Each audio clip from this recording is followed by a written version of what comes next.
Mbola iresaka taranja judo zay ihany sika fa dia hoeny amin'ny sekoly kosa indray. Ny zoma maraina teo dia nanolotra fitaovana ho an'ny ministera ny fanabeazam-pirenena ny eo amin'ny fédération malagasy ny taranja judo tatami izay ahafahana manao ny judo in school moa izy ity tetikasan'ny fédération malagasy ny taranja judo sy zareo avy eo amin'ny ministera ny fanabeazam-pirenena tonga nanolotra izany fitaovana izany tetsy amin'ny menina anosy ny filohan'ny fédération ny taranja judo Andriamatoa sy teny Randrena Soligneko.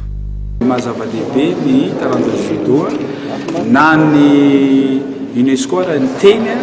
taranja tokana ihany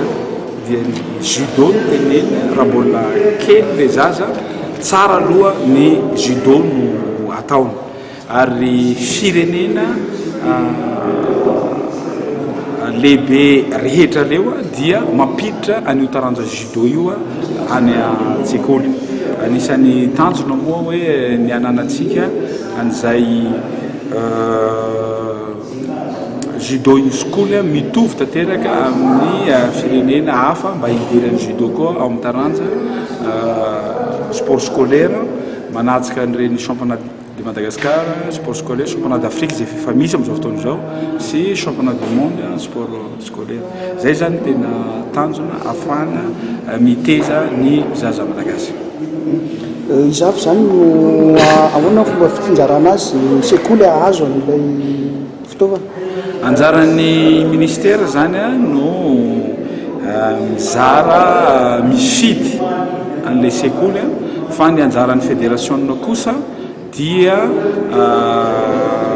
mametraka hoe ny any Tananarivo ny any Analamanga zany dia satria roapolo no surface reo 80% an'ireo zany any Antananarivo 20% any province misy dikan'izay fa développena veto aloha le izy nihitatra mazava ho azy ny mpampianatra dia ny fédération no miantoka karama ray taona voalohany fa lasa mpiasa-panjakana ry zareo rehefa avy eo satria mahazo an'ilay diplôme dia ny fanjakana koa no mipehany zareo zany aoriany lasa mpiasa-panjakana zareo. Aiza aiza mifandraisan'ny fédération na n'ilay ankizy zany tafavoaka ao anatin'ilay fianarana judo ny sekoly raisiny fédération na ve izy ireo samy mijanona ho fampianarana fotsiny? Mazava ho azy fa ny judo in school tsy mitovy amin'ny club zay andehanao compétition anao jeux olympiques le ankizy fa rehefa le ankizy zany hitany hoe tiany le taranja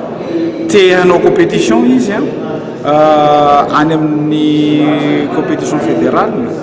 dia tsy maintsy manoratra anarana zany izy any amin'le club membre ny ligue amin'le toerana misy azy ho lasa membre fédération koa zany izy afaka manao compétition nationale sy internationale izy rehefa avy eo fa zavatra roa samy hafa io dia lasa taranja io manako manao matematika